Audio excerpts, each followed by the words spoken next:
Our lobes aren't pierced, but we're going to pierce the assumptions about season 2 of Star Trek Deep Space Nine on Audio Oomox. Yes, I'm one of your hosts, Brian, and I am joined by my encyclopedic friend, Alex. Alex. I don't feel all that encyclopedic these days. It's like I'm having those moments in my life where I'm forgetting basic words when So people you're are like, like the Encyclopedia Britannica, like one of right, that has the not been old able to ones. That's update yeah, because you it's don't have printed. the year in reviews Yeah, at the end. I have more of a urine review. No, I was gonna say, like, I'm forgetting basic words. Like, I'll be like in a situation around people where I have to be, awake and coherent, and I'll Hmm. say, "Yeah," and I think what we'll do here is that uh, uh, we'll get in our velocipede and head for. I think I'm having some Joe Biden moments, to be honest with you. But I'm And, just, and I'll be honest, that really scares the crap out of me. It happens to me yeah, sometimes too, where there's a word that is part of my regular yeah, vocabulary, and it's like, oh my God, I can't. Or a famous person. yeah. Oh, I yeah, struggle. I've struggled with that all my life, where I can visualize. I know what films they've been in, and usually I have either you or my wife will help. I'll give some cues, and then you guys will play Mad sure, Libs or whatever, and sure. and and find the answer for me. But if I'm on my own, yeah, it's a little scary. That's one of the ways I don't want that to be part of my decline. Me either. And it's funny. I write books and things. And the other day, I was struggling to remember the name of one of the secondary characters, and it was just like, I created this character. He's in like four of these books, and I can't for the life of me think of it. Yeah. And this is what's hard, is because I could see what he looks like. Well, guess what? He Hmm. doesn't look like anything because he's in a book. But He's for a me, he looks like he's something, a right? creation of your yeah. Yeah. So it Yes. was just, that was scary. But we're finally at the age when we can truly appreciate Kirk's dilemma in Star Trek 2 about getting old. Get back your command. Get it back before you turn into part of this collection. Before you really do grow old.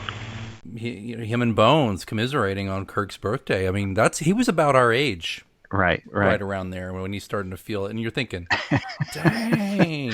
Yeah. So, Yeah. well, But we're still here. we're still here. We're still kicking. We're still kicking, And and we're going to talk about season 2 of, or kind of a wrap up today. But before we do, right. we were just going to make a couple of quick notes. I gotta know, since you Uh-huh. stood me up last week, how did it go with Quark?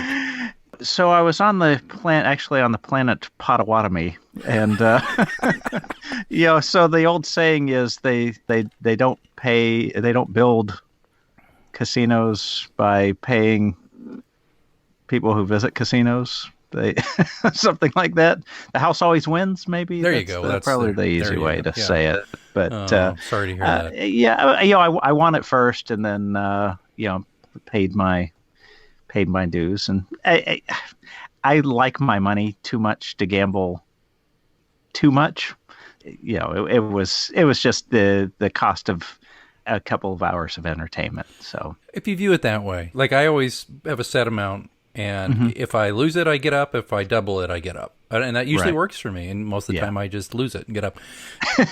Yeah, Yeah, or we've been to Vegas together at the Wheel of Drinks, where it's just right there at the entrance, and the odds are 51 to 49, so you can really you could spend an hour there and get free drinks and that's be true. up 10 or down $10, but not really spend a ton of money, if Yeah. you're patient.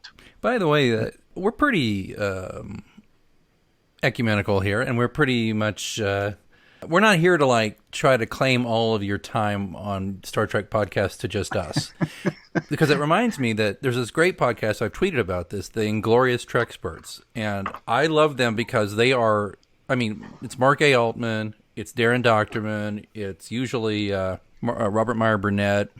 These guys are like the biggest Trek super fans. They're our age, by the way, Okay. and they're doing an episode this Saturday. So this Saturday that'll be, because we're recording on Tuesday the 17th. It'll be this Saturday. Their episode of Inglorious Treksperts is about Star Trek: The Experience. Ah, now here's why you're going to want to listen to this. An experience.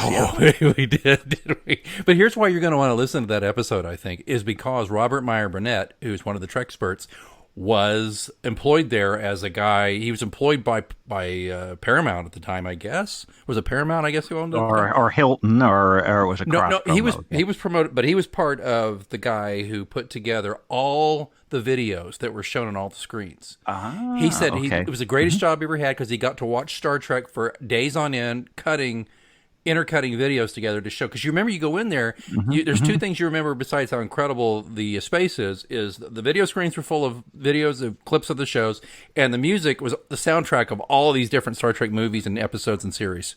It was always so weird when we're just having a drink, having a conversation, and then all of a sudden it'll be the little tribbles music from the original series would park up, and you'd just kind of be like, well, that was incongruous, but delightful. So you might want to listen to that one.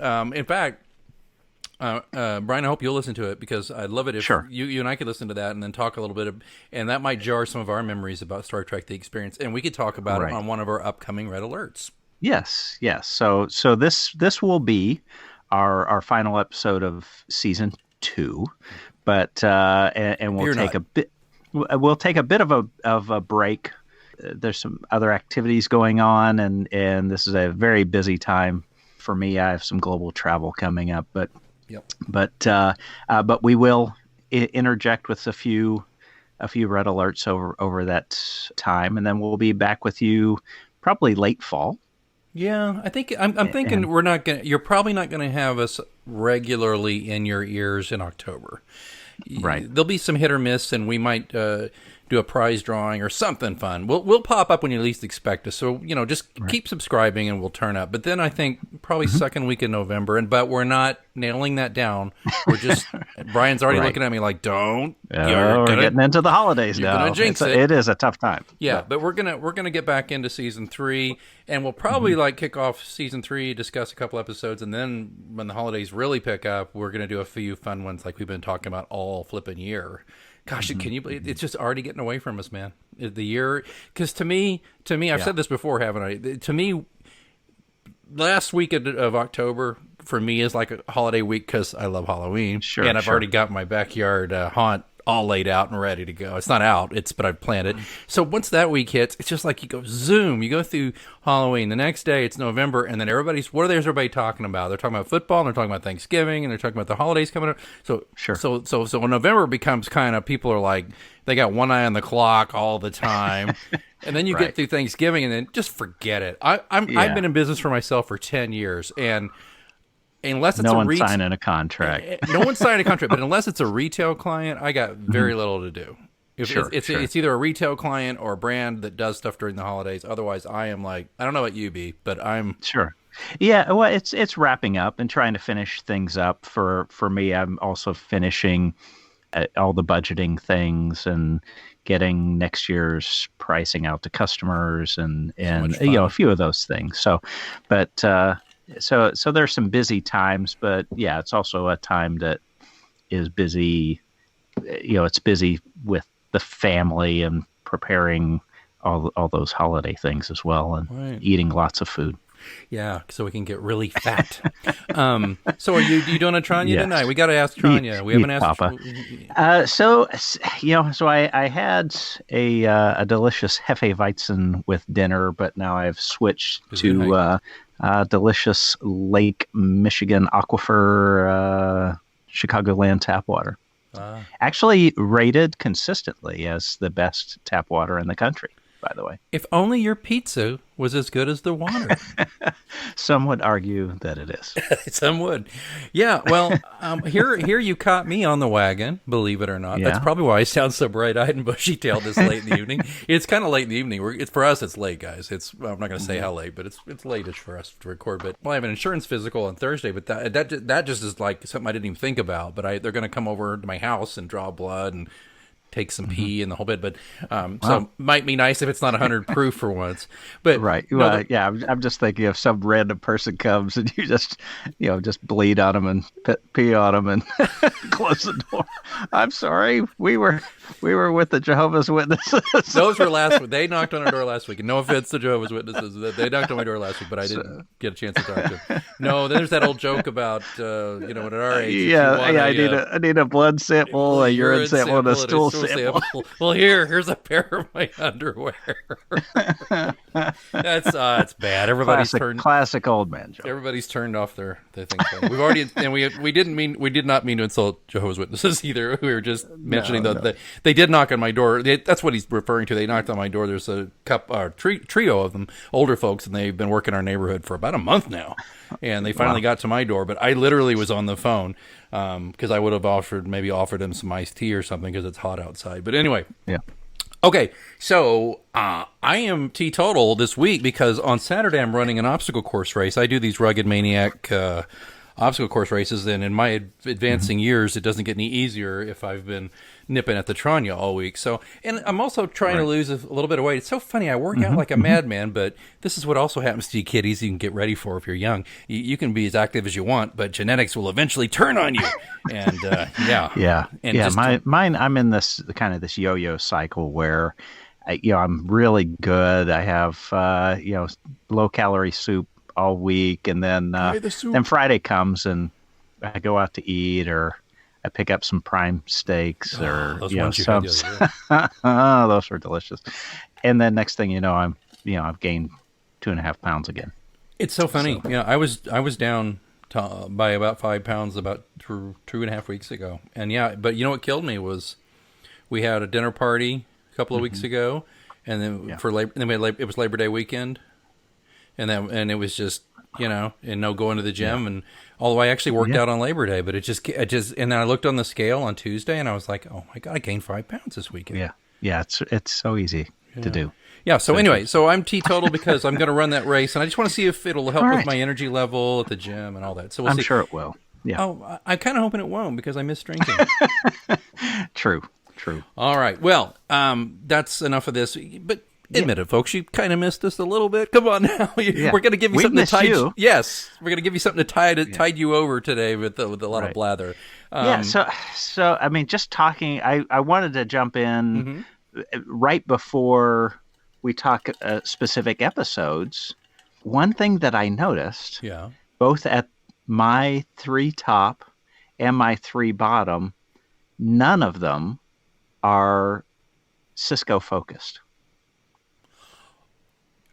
I did not start looking at like all the prop bets we could be making with these. Let me look at that though real quick. Let me just look. Okay, your top and your bottom did not have There's no Cisco as the prime. Cisco's in them, but he's not he's not the primary character that's being developed in the episode. That's enough. Who the hell are you? Odo, this is our new Starfleet commander. Oh, my dog. And it just, that was one of the things that really stuck out to me, was that I think season 2 was about secondary character development. And that was really a focus, was to add some depth beyond the central character of the show, which is not uncommon for a Trek series to do. I mean, not every original series episode was about Kirk. There was a lot about, there's Spock and Scotty got an episode about falling in love. Chekhov. Right. Yeah. So, but that was this season, I think, for Deep Space Nine. I just looked at mine, and the Cisco is not represented. You're right. It's wow. Well, how about this? So do you? I think it's always. I found that interesting. Do you want to go with worst first or best first? People love to hear the worst, but I'm not going to mac too hard on them. Really, I'm not. But you tell me. No. Well, there's one that we all know. Yeah. But we'll get to that one. I would say it's up to you. I would say, because we're going to do we're going to rate the season as a whole at the end. I would say let's go best, worst, and then the season. How about that? Okay. I think it's only right that you go first with your best then. Okay. So I'll start with an honorable mention. Uh-huh. I have one honorable mention because I couldn't get down to 3. I got it down to 4. Honorable mention goes to Tribunal. Oh. Well, we all know that's So where Chief O'Brien is arrested by the Cardassians, forced to engage in like a show trial, and despite this fact, his fate has already been predetermined. And... Correct. O'Brien is growing to be one of my favorite characters just because of his kind of just his humanity, and he's just a workaday guy stuck in deep space trying to raise a family, but he always seems to get stuck in the middle of some of the most delicate and dangerous situations, and that was one. And you add to it some really fun acting with the I forget the name of the character that was the lawyer representing him, played by Fritz Weaver, but yeah. Yes. Was it Rule or something like that? It just made for a really entertaining episode. And as we talked on our podcast, it was very revelatory for the Cardassians. It really made them a more than just a black and white bad guy, right? Kind of. I think it added some interest into how their state is run and why, and so I enjoyed it. Huge amount of dimension. That's my honorable mention. Yes. I couldn't agree more with you noting this one is one of the better ones of the season. But yeah, the dimension it added to the Cardassians, the layers that are being formed, phenomenal. So great. Okay, so that's you had one honorable mention, just one? Okay. It's just one honorable mention. Okay. And then do you want me to dive in and just do my top 3? Go. And then you do yours? Okay. So number 3, you may argue with me a little bit about it, but it's another Miles episode, Armageddon Game. Unexpected. I think it's a good one, but I didn't. Wow. So again, it falls back on Miles, just that life and death. I loved that it really started establishing the Miles Bashir friendship. Just that interdependence that they had on each other. That's true. The fact that Bashir became very coachable, a person with a... That's great. And I liked it. And again, it was Miles kind of having to rely on his wit and his wisdom to survive. And then I did like some of the interesting parallels, and we discussed between that and some modern challenges that we have both with nuclear and biological weapons. It was a great discussion on that one, I thought. I'm not patting ourselves on the back, but it was like there was a lot of good food for thought for us. Right. And it was the Pringle can of death. And it seems that 30 years later we're still we're still working. Not enough people watch the episode. There you go. Okay, so number 2 is Necessary Evil. Oh my, interesting. Oh my. So this is where now you got the. Let me get the show notes. Is this the one with Quark? There's an attempt on Quark's life, right? So Odo has to go to an unsolved mystery. Yes, that's right. And I figured that would be one of your top ones as well, just because it has so much of the mystery and very noir, intrigue, and the way it's shot is brilliant. And film noir, and it laid some historic groundwork for some other relationships between Odo and the Cardassians, and definitely establishing himself as a constable or a person who could honestly judge others and be an honest broker. That kind of thing. That scene, remember when he first meets Dukat and they bring him in and Dukat's kind of in the shadows there in the office. That was priceless.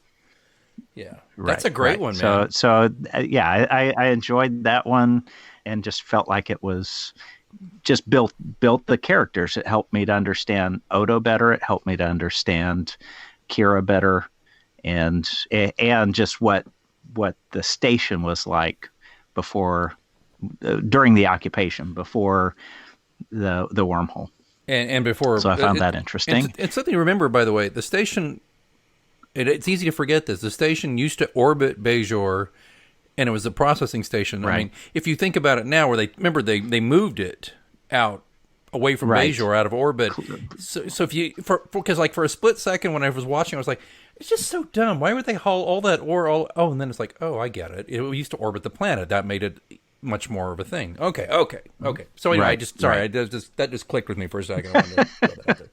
And my number one, drum roll please, Number one is The Wire. Whoa! I am surprised. I did not see this coming from you, but go.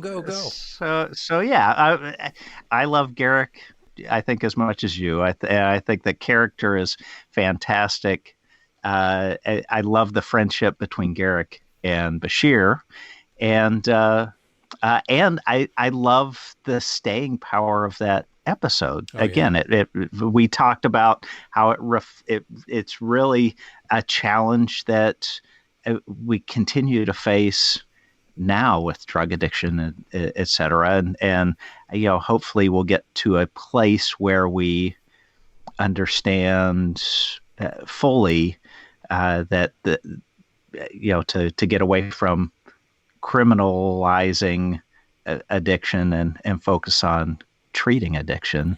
Depths of friendship, and then of course there was all the other kind of subplot things with what Garrick talked about, and what was true, what wasn't true. It was fun, and it kept me guessing. So those are my tops. Just as a note about this, I've been like how you reading in a luxuriously slow fashion Andrew Robinson's Garrick novel, A Stitch in Time. I'm almost done. Okay. I read it when I take my kid or pick up my kid from school. I read it out in the car line. And I just, to me, it's like, oh, I have something boring to do, waiting on my kid to come out because I have to wait in line. You know how that goes. I always treat myself and say, well, I can just go into Garrick's world in this very well-written novel. And the reason I mention that is because the Wire, you get to see in this novel how this all begins. Fascinating stuff. Yeah, I keep threatening to do a book report on this one, and I may. If I do, it's a dense, really well-written novel. So kudos. I think you made some tremendous choices here. Of course, we both had the benefit of having some great choices to choose from. Oh, yeah. I dare say even season 2 of TNG would not have been a tough decision to find 3 good ones. So, or season 3 of the original series, for that matter. Okay. Here's the thing, and I have honorable mentions, but I have more than one. Okay. So okay. I promise I won't. I've got 2 honorable mentions. My first honorable mention actually is kind of Cisco heavy, actually, but it's an honorable mention, not a top 3. This one really sets the table for what's going to happen in season 3 in a big way. And of course, I'm talking about the Jem'Hadar. Okay. As an honorable mention. It's a great episode. We had issues with the campiness of and all that, but yeah, well, and I'll say from my perspective, not fully experiencing the series, you have the benefit of the hindsight, where there are probably portions of that episode, revelations in that episode that I wasn't privy to, and they're going to play out. Seen the rest, right? Exactly. And you will, but see, what I love about you not having that is you're looking at it going, but Quark is making such an ass of himself, and it's tiresome and all that. A camping trip, right? It's just like, come on. So I totally got that, and of course, I still can't get over the Vorta having that telekinetic power to, burp out something that never comes back. And they should have mentioned it. They should have had a throwaway line like, "Can you see Wayun saying something like, yes, and that particular strain of clone was deactivated for whatever reason." I don't know. Who cares? Okay, so the first honorable mention. Second honorable mention. It surprises me a little that you didn't go there. It's an O'Brien episode where he suspects there's a big Starfleet conspiracy when he returns from a security briefing to find the entire crew of DS9 acting strangely in the episode called Whispers. That's right. That is a good one. Yeah. looking through the episodes, I just didn't jump out at you. Looked past it. It would have certainly been in my at least an honorable mention. Yeah, it's a great one. I thought you would have picked that one over Armageddon Game, but maybe that's because you did. Yeah. You I went past it, maybe, or you just Right. But still, you didn't. I mean, still great. Okay, so here let's get into my top three here. Well, okay, real easy. Tribunal's my third. We already discussed it. Okay, the courtroom scenes and sure. And folks, remember, it's so much fun. If you just go back and listen to these, if anything we're saying here about these episodes, trips your trigger, go back and listen to the episode about it, because okay, so number 3 is Tribunal, for all those reasons, and I gushed so much about it previously, I'll shut up about it and move on. Number 2, The Wire, definitely. Okay, yeah, awesome. I'm with you, brother. Yeah. With you, Garrick. I mean, so good. Sure. Okay, and I cheated here. I have a tie for number 1, so I have 2 honoraries and a tie for number 1. That's what you come on, man. You managed to get 6 episodes in there. Yes, okay. Because I can't. All right, what have you got? So you won't agree with it. Is it a 2-parter? No. Okay, It's not. hit me. I can just see it now. But here we So go. 1B. 1B. Well, they're both 1B and 1A. but they're tied. Right? They're tied. Okay. Yeah. So it's a tie for first for me. These are the 2 episodes that I thought were the absolute best this season, or at least for me. And that's not to say that there wasn't great things in everything. It's just, or most of them. Sure. Okay. You can't get Kang and Koloth and Kor together and have a party with Dax and not have Blood Oath. That was a fun episode. It It was. And probably- I did consider it. Yeah. And I understand. I think the reason I picked that one over you is because I'm more of an original series guy than you are. Sure. So you might not have felt quite the same level of sentiment for the characters.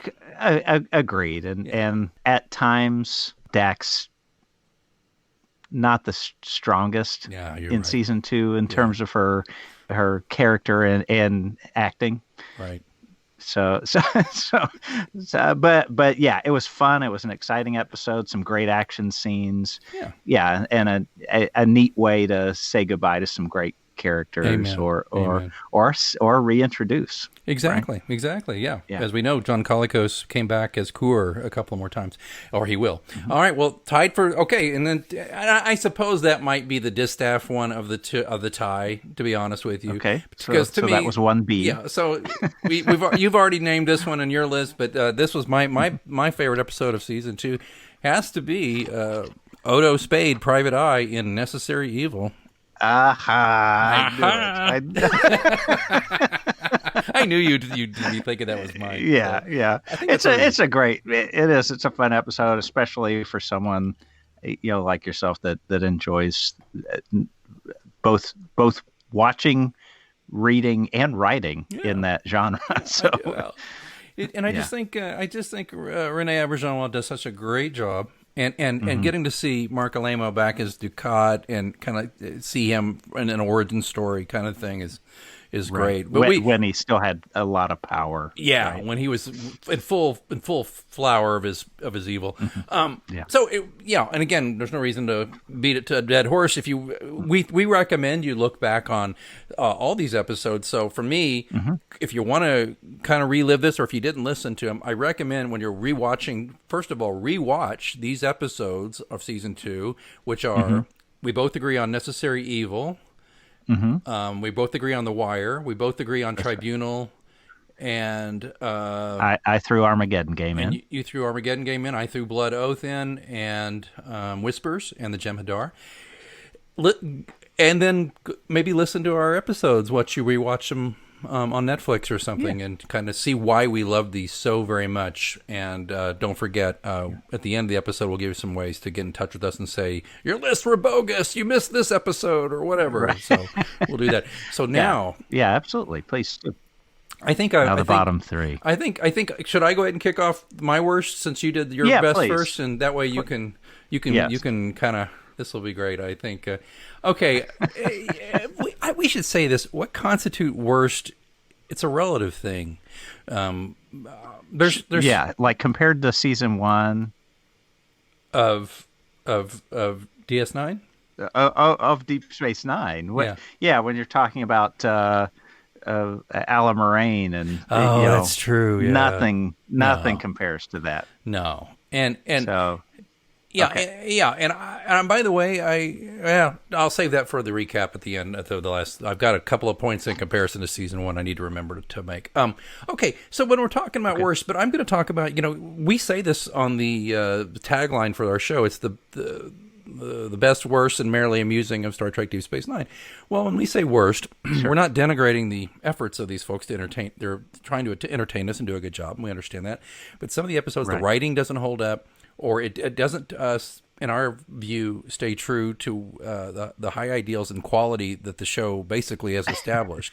And that's why I lead off with, because man, when they're good, they're really good, but when they're bad, the freaking Ferengis are awful, and that's why Profit and Loss is my number 3 worst. Yeah.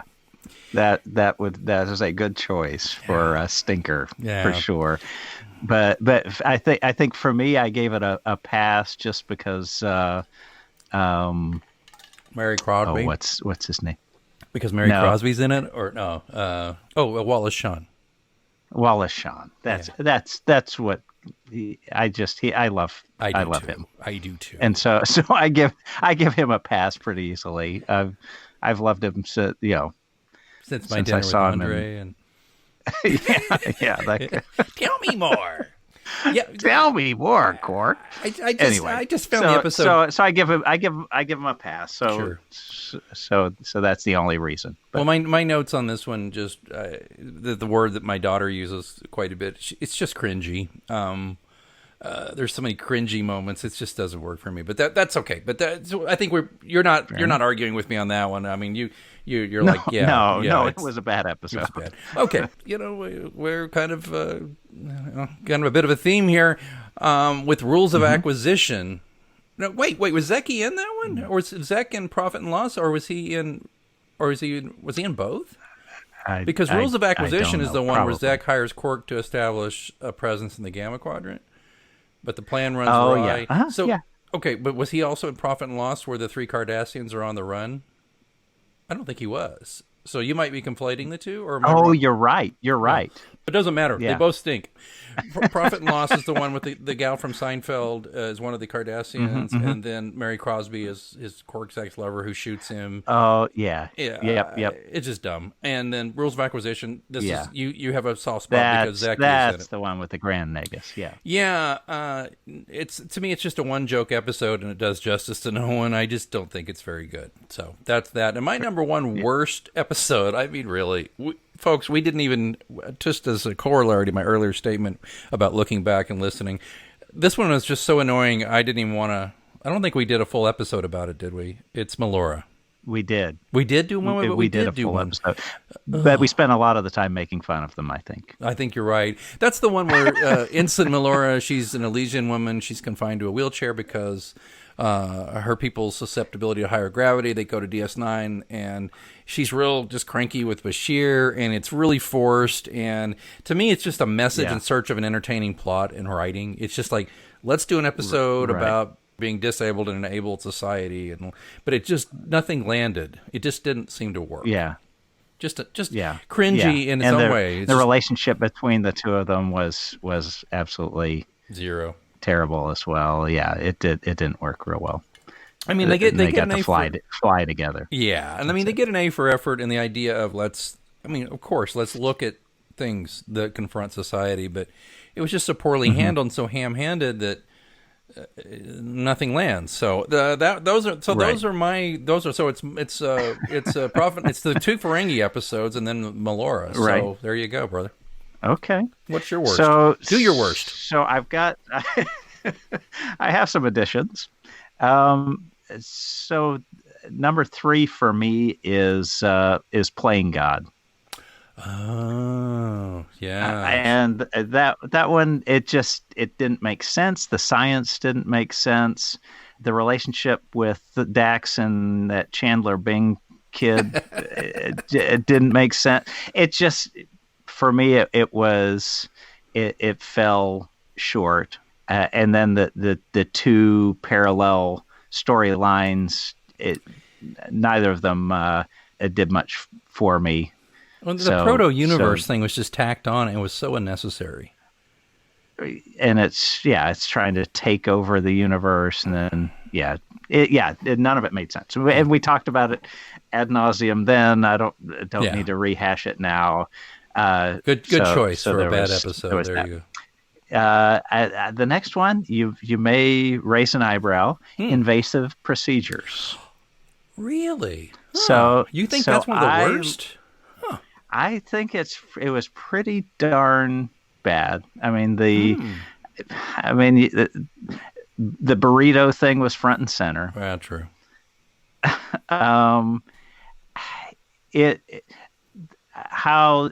They said it would kill you if I took it out, that it didn't kill you because I took it out and you're young, and then they were able to put it back and not kill him, and just the back and forth there. I was I think at the time I was okay with, but in retrospect, it was just trying real hard to better explain the symbiont relationship, but to me it fell short. It's pretty rickety. You're right. You're right, because it was like, well, this will kill her, and then it didn't, and this will kill him, but it didn't, and then it's okay. You're right. And then he's sad. Yeah. And then he's sad, and he's looking out into space because he kind of had it, and then he lost it. And that was kind of poignant. But John Glover's such a good actor. I mean, but yeah, right, yeah. But so that's your. Is that your number 2? That's sorry. Number 2. And then number 1 is Melora. Melora. Okay. Wow. Yeah. I mean, that's. There's no